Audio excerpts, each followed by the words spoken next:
Beberapa waktu lalu, muncul petisi yang mendesak pedangdut Ayu Ting Ting agar mundur dari dunia pertelevisian. Hingga Jumat, tanggal 6 Agustus tahun 2021, siang. Petisi tersebut diketahui sudah mencapai 60.907 orang melalui Change.org. Bahkan, orang yang setuju dengan petisi tersebut terus bertambah dengan cepat.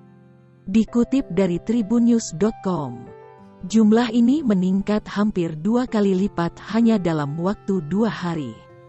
Di mana pada Rabu, tanggal 4 Agustus tahun 2021, pagi, terdapat 35.664 orang yang ikut tanda tangan.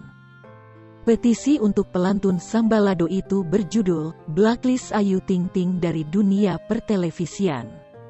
Seseorang dengan akun Putri Maharani membuat petisi ini 2 bulan yang lalu. Akan tetapi petisi untuk mendaftar hitamkan sang pedangdut itu baru ramai beberapa waktu lalu.